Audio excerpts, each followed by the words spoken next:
Bonjour à tous, le cours numéro 48 dans le Sefer HaMitzvot du Rambam.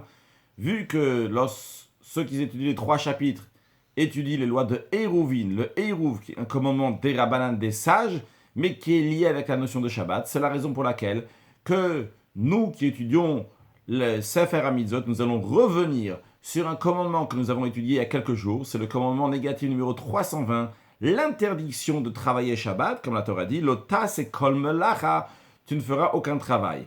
Le Rambam nous dit que celui qui transgresse et qui va travailler pendant Shabbat, la Torah dit qu'il va avoir le karet. Karet qui est le retranchement, c'est-à-dire qu'il va mourir avant 50 ans et que son âme va être retranchée, que Dieu en préserve de Dieu.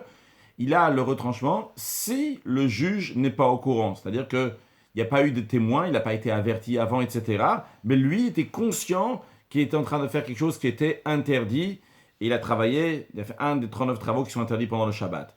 Si il y avait 2 témoins qui l'ont averti avant, et cette personne a dit « je suis tout à fait conscient, et quand même je veux transgresser le Shabbat », et il a transgressé devant les 2 témoins, dans ces cas-là, à l'époque lorsqu'il y avait le tribunal, cette personne était lapidée.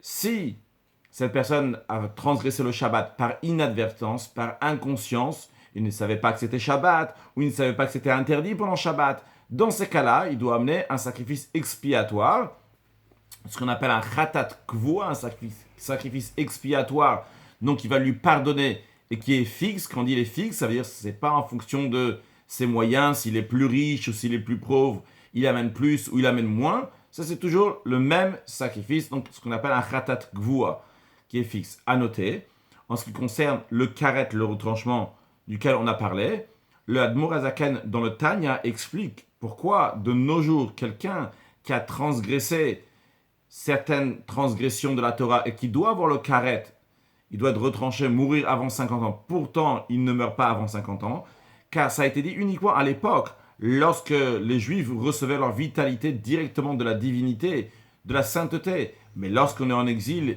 et que notre vitalité passe par d'autres forces, il est possible que la personne va vivre même après 50 ans. Ceci dit, il y a aussi côté positif dans ça, c'est qu'on peut toujours faire teshuva, toujours se rapprocher de Dieu.